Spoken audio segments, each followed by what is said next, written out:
Hi, welcome to Matthew's Morsels for One. I'm your host, Marisa Vega. On today's show, I'm excited to say Mandy Webster will be joining us, and she'll be making pitas. She'll be making pita pizzas, and she'll be making pita pocket sandwiches, and it's going to be delicious.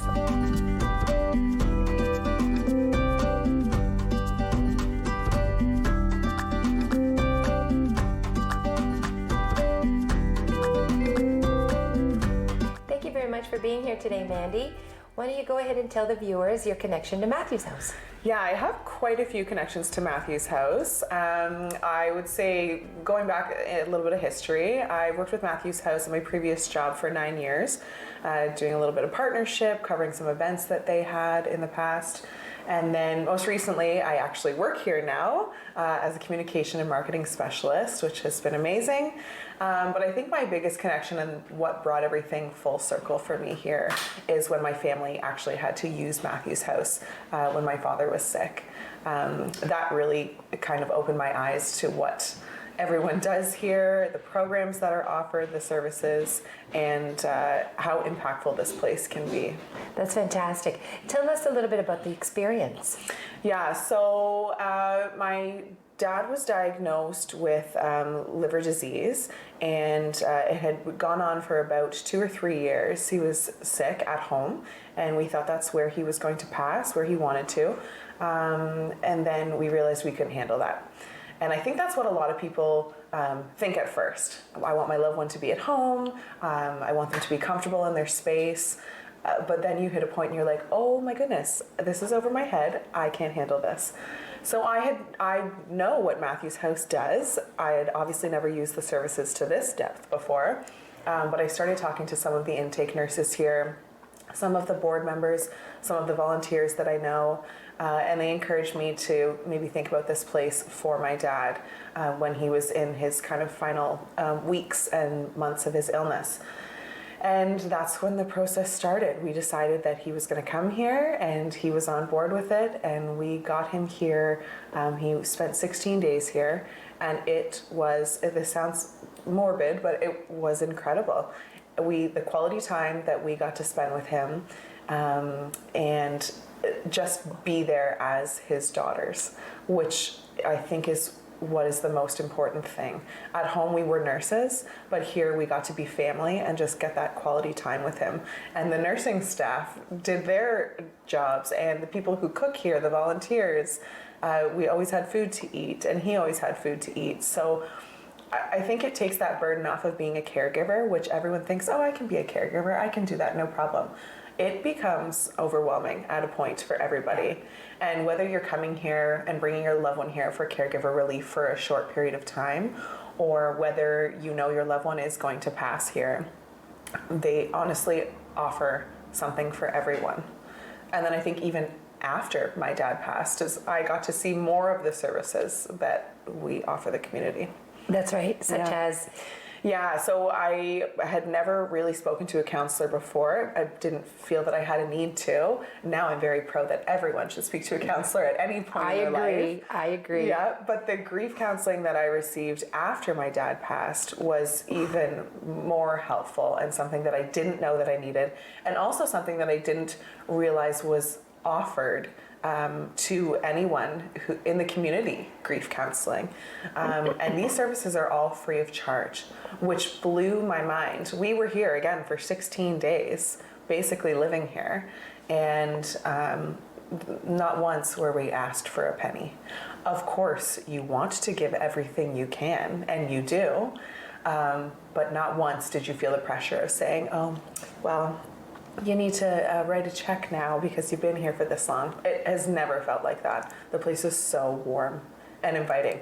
Everyone thinks of hospice, I think, as a scary place where people die and it's all death and gloom. It's not like that at all. It's really homey here. There's couches to sit on, and it feels like 12 different rooms that you can go and relax. But it was such an incredible experience for my family and I.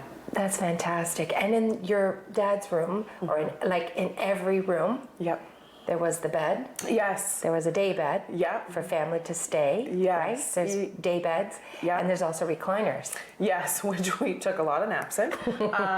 And I also think, well, we were here during COVID, but when COVID is not a thing, I have heard many times that there is air mattresses on the floor and beds everywhere and people in the rooms. It basically turns into a camp out. Absolutely. Of whoever wants to be there with their loved one. Exactly. Yeah. Absolutely. Yeah. And the beautiful thing is the patio doors open up and we can wheel people right out into the garden. We were so fortunate to be able to do that. Yeah. Thank you very much, Mandy. Now let's get to cooking. Awesome. Let's go.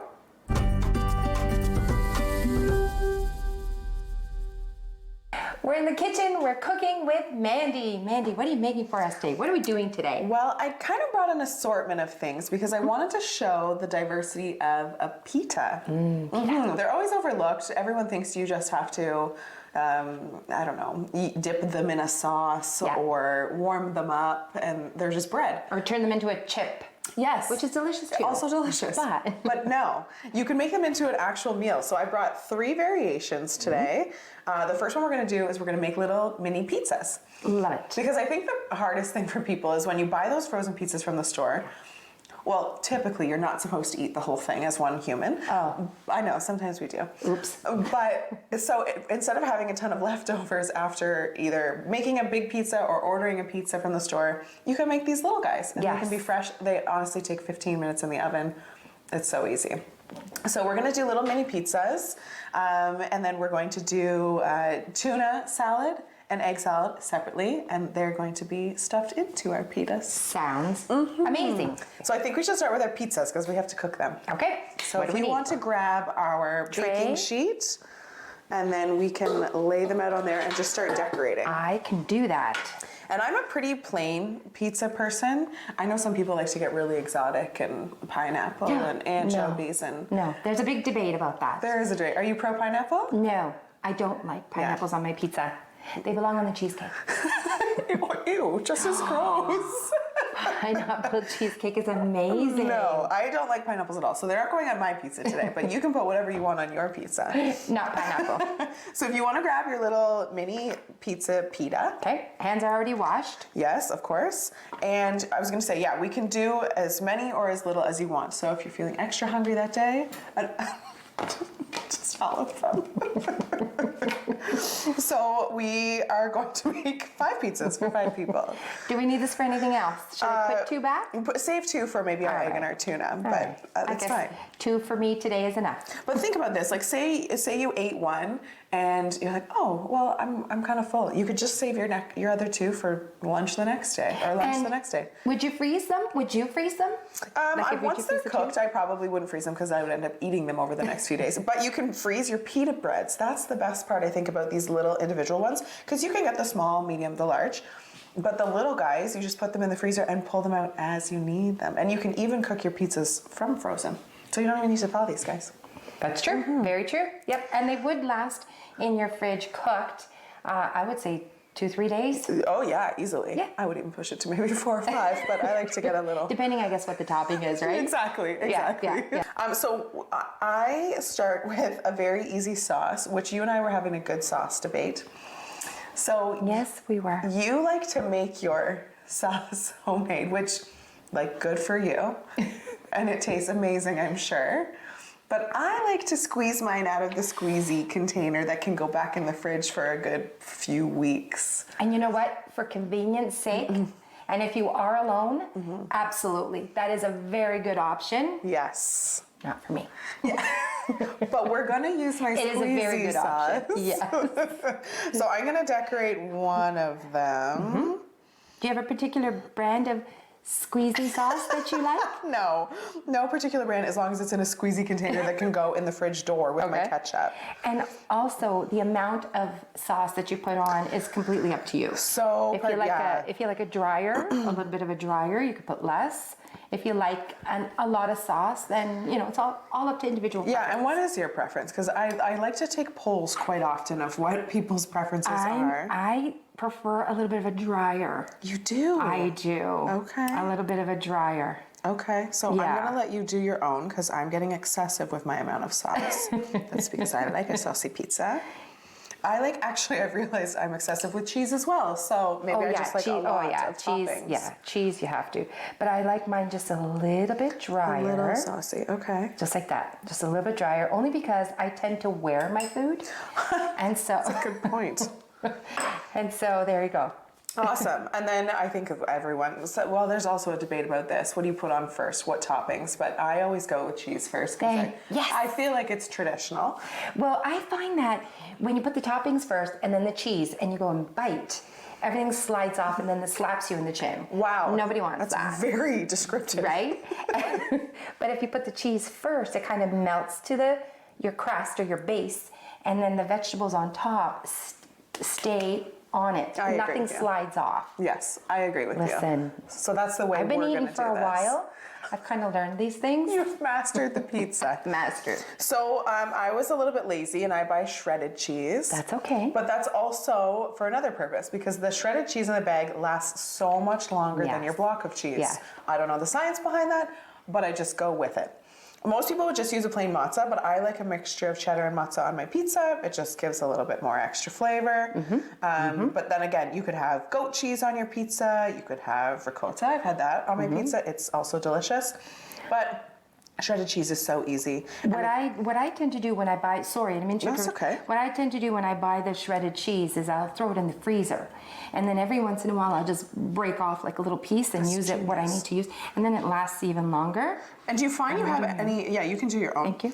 Do you have any repercussions from putting it in the freezer? I always wonder that about putting shredded cheese in the freezer. No, not for shredded, but I have put actual blocks of cheese in the freezer. Oh, and when you take it out, it crumbles. Okay, that's even when what you I heard. thaw It goes out, old, it crumbles. right? Okay. Well, I find it crumbles. Not so much that it goes old, but it crumbles. Okay. And then just but shredded cheese you have success with.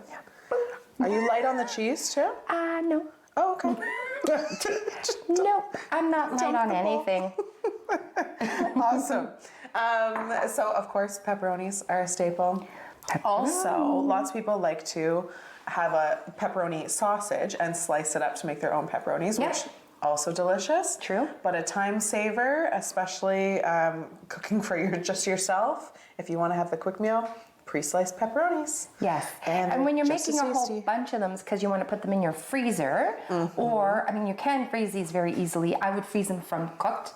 And if you're going to make a whole bunch, because you want to freeze them, don't cook them all the way through. Take them out, I would say, about 5 minutes before the done time. Does that make sense? Yep. And then this way, when you're warming them up, that 5 minutes will not burn them, but it'll just finish cooking them and warm them for you nicely. Yes. Do you want pepperonis on your pizza? I will have 3. I'm not really big on pepperoni. Really? Okay. Yes, I'm not big. I like a good hot salami on mine. Okay. Yeah, I like a hot salami on mine. And then what else would you put? Like sometimes I might put mushrooms. That's if I'm feeling exotic that day. But also, again, just a simple pepperoni pizza. Like it's wonderful. Delicious. It's wonderful. And I've also even, sometimes when those frozen pizzas are on sale, I'll buy one, whatever it is, a pepperoni, a mushroom, a spinach, whatever it is, and then I add. I your add own to it. toppings. Yeah, I add to Smart. it. More seasonings and things like that. But this is good. You can absolutely add mushrooms, like you said, peppers, onions, if you want it. And again, those are pre-chopped. When I know you had, we talked about an omelet before, but you can have all that stuff pre-chopped in your fridge too. And not only is it now for your omelet, it's for your pizza toppings, it's for your whatever toppings, your sandwiches, all the things. So now we've preheated the oven to 400. We're going to put these guys in for about 15 minutes. And they're going to cook in there when we make our tuna and egg. Very good. Let's do it.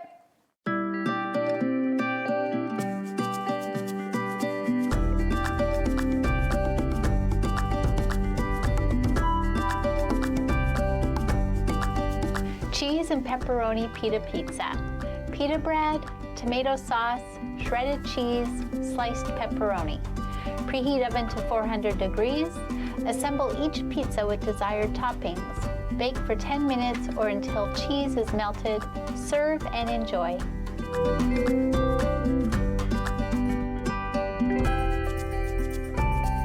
We've cleaned up our pizza stuff, and now let's see what Mandy's going to make us next. Yes, our pizzas are cooking in the oven right now, so I thought we'd move on to our egg salad pitas and our tuna pitas. Sounds delicious. Which one is your favorite? Egg. egg. Yes. Okay. How about you? Well, it depends on the day, but mostly egg, I would say. I go to egg more. Okay. Yeah. Do you eat tuna? I do eat tuna. I do like tuna. Yes. I like salmon salad too. I like that too. Yeah. So the reason I chose these ones is because, again, these are all staples that people have in their house. Eggs, everyone always has, and a can of tuna. That's just one can of tuna. And everyone thinks, oh, I'll eat an entire can of tuna, but you really don't need to, especially if you're adding things to it, which you can. You're going to chop up some onions for, well, both. Both, yeah. Perfect. So I'll get add chopping. flavor. And sometimes if I don't have green onions, because a red onion stays forever in the fridge, or white, whatever your preference is. I usually use red, but they just last forever. So again, a staple in someone's fridge is an onion, eggs, and tuna. You know what? With my red onions, I actually, once I've cut it, I'll wrap it in a paper towel, and then I'll store it in the fridge that way. And does it last even longer? It lasts even longer because the paper towel absorbs the moisture, which doesn't make it rot in your fridge. Yep. What about those little plastic containers that you sometimes see people have that's shaped like an onion that you put your onion in, or shaped like a lemon that you put your lemon in? Have you ever tried those? No. They don't work? Oh, no. They're just cute. Paper towel. They're just cute. Okay. They're just cute, and they're just, We're going for function here. Right. We're just... So I've already, we have 4 pitas that we're going to use. So let me just get my pitas set out here. And we're just using a regular green onion here. Yes. Just what do they call? I think they're also called spring onions. They're delicious. Just a regular green onion. I have a question for you. If you have a trick for your red onions, do you have a trick to keep these guys from going soggy in the fridge? I find that mine start to wilt, honestly, after a day. Paper towel. Oh, come on. Is it the moisture thing again? Paper towel. What I also do is when I buy, sometimes lettuce, when it goes on sale, I'll buy a whole bunch and I'll cut it and I'll wash it up because it's just cheaper if you do it yourself. And then I'll put it in a Ziploc bag with a paper towel and I'll squeeze, like you just push it down to squeeze out all the air and then you zip it and it lasts forever. It's great. Okay, so it's all a moisture thing. It's all a moisture thing. Okay, so I'm just going to cut my last pita, and knock on wood, they've all cut really well. Sometimes pitas can be tricky, but you just have to get the edges cut about halfway down, and then it is a little pocket already on the inside. So it was the same pitas that you used to make pizzas. The exact same pitas. Very versatile. And I think it came 8 in a pack. And like what I said, you can just pull them out individually. Yes. If you're going to make these, obviously, you have to thaw them maybe the night before. But for your pizzas, they can be frozen. And this is Matthew's Morsels for one. Don't be afraid to buy something in bulk or a club pack. Because as Mandy said, they freeze really well. And then you just take them as you need them. Yes. Absolutely. Yeah.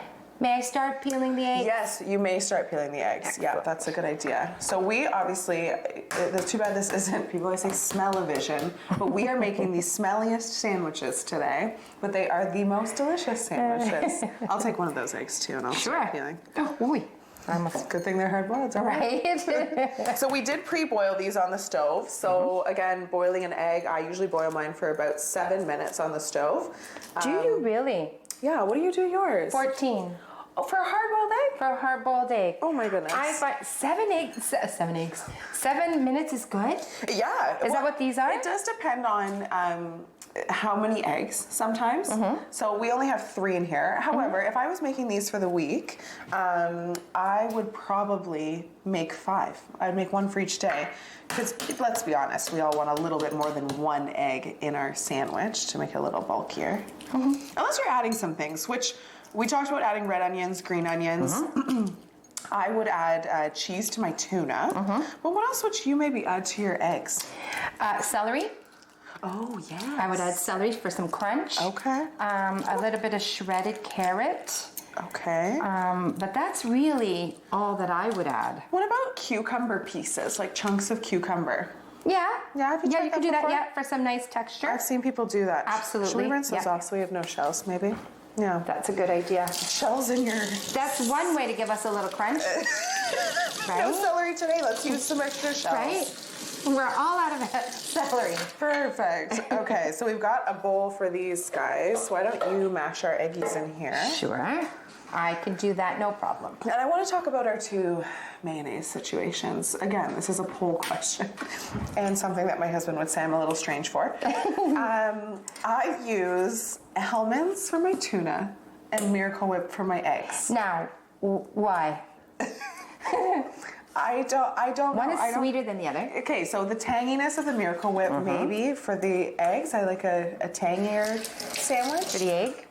And then for the tuna, it's already a really strong flavor, so maybe the Hellmann's helps it downplay? I don't know. Oh, that's very interesting. I don't know. Again, it could just be Very a interesting. strange personality thing. Now, with tuna salad, you can add anything, but I had a friend who used to add pickled vegetables to her tuna salad. And not working for you? No, I think that is actually smart. That's a lot of flavor. So she would grind it up so that they were smaller pieces, not big, flowerettes or cauliflower. And she would add it to her tuna salad. And with the mayonnaise, let me tell you, it was yummy. Delicious? It was yummy. That's really smart. I never thought about that because you can buy cans or jars of those and they last forever. Yes. Again, you want to go for longevity here because when you're eating for one, again, your green onions are going to wilt if you don't wrap them in paper towel. But you want to make sure you have these long-lasting things. Absolutely. Okay, so jarred, pickled vegetables. Yep, and typically an egg salad or a tuna salad, I know we talked about this before, but let's just say it again for maybe those that have missed it. I would let it sit in the fridge, but that's me, the most 3 days. 3 days, okay. 3 days, but that's just me. If it makes it that long, right? Yeah, if it makes it that long. That's right, that's right. You're right, because egg does tend to get a little soggy once it's mixed with mayo. And, okay. I have another funny poll question. Okay, you like that? Yeah, so this is part of my poll question. I see that you're mashing those very beautifully, but some people leave big chunks, and I need to know what your preference is. So you know what? I am a texture person, but I don't. It all really depends. Like, I'm a mushy vegetable girl. I like mushy vegetables. Okay. I do. And for something like this, I do like it a little bit bite-sized. Yeah. So I don't know if you can get a look at that, but I do like it a little bit bite-sized. What I typically do for this is I use an egg slicer. So I'll put the boiled egg in, slice it once, grab the whole thing, twist it, slice it again. So you got little chunks. Yeah. Oh. So you got little chunks. And I also use the egg slicer to slice my mushrooms. Oh, that's genius. Yeah. Okay. Yeah, I also use it Well, to do. I like your chopping consistency here. I don't like big chunks in my eggs. Thank you. Okay, so while you're making that, throw some onions in. Don't forget my Miracle Whip. And then I'm going to do the tuna, which is very straightforward. Again, I'm going to do a whole can of tuna because if you feel like it's too much, you can save some for tomorrow. Now here we've got, it looks like about a quarter or maybe less, I would say 2 tablespoons of mayonnaise. Yeah. And you... Hefty tablespoons. Yeah, and it's really all a matter of preference. I kind of like my mayonnaise, so I'd probably go with 3 or 4 tablespoons. I was going to say, you better use that whole dish for sure. There it goes, right there. I'm going to do that because I kind of... Otherwise, I just find it falls apart, and when you mince it this much, it's just going to fall out of your bread. Nobody wants that. No, and no one wants a dry egg salad. No. That's the absolute worst. Yeah, no, you don't want to dry. I'm probably going to add all of this Hellmann's to my tuna. Now, question for you. Yeah. Do you butter your bread after all? Another great poll question. I do not. But again, it's a debate in my family because my family really likes butter.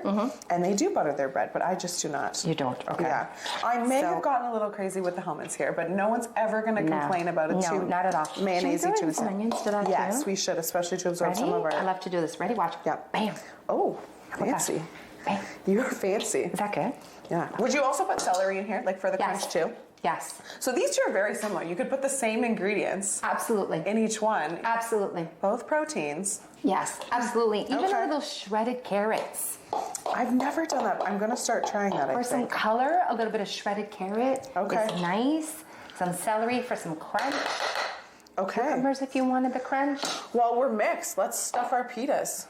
Now, typically, you can also go ahead and add some, people add celery salt, people add salt, people add pepper, people add all kinds of stuff. Now, if you're trying to obviously watch your salt intake and things like that, you might want to leave it out because tuna already is pretty salty. Yes. And tuna, typically, you shouldn't eat more than twice a week because of the mercury content. Yes, I had heard that from my doctor also. 1 can. 1 can, exactly. Yeah, that's how they usually base it. Exactly. And you can fill these guys as full or as not full as you want. I don't like it exploding to the edges because, like you said, you wear your food. I do too. Yeah. But my shirts are always hungry. I don't know why. yeah. They're always, every single one that I have. That's why I go really, really cheap on my clothes. Yeah. Just for the food spillage. I don't bother washing them. I just throw it out. Yeah. Because there's too much. It's just too much. Okay, so this would be filling I up was too going much. to say, I filled my guy a little too full too. There you go. Okay. There you go. Let's, I think we should check on our pizzas. Okay. And then finish There you stuffing go, these folks. guys and put it all This on the is plate and about- try it. That sounds fantastic. Yeah? There you go. There's our beautiful sandwiches. And you know what? These really are, like, this would be enough with a salad. Yes. With a It's salad, heavy. some veggie sticks. Yeah. Fantastic. Okay, let's put them all on plates. Yum. Egg or tuna stuffed pita, pita bread, 3 hard-boiled eggs, thinly sliced green onions, 1 can of tuna, a 1/4 cup Miracle Whip, 1/4 cup mayonnaise. Cut each pita along a long edge so that they are like pockets. For the egg stuffed pita, peel and then chop eggs in a bowl. Stir in the Miracle Whip and green onions and then stuff your pita. For the tuna stuffed pita, mix your tuna, mayonnaise, and green onions together in a bowl and then stuff your pita.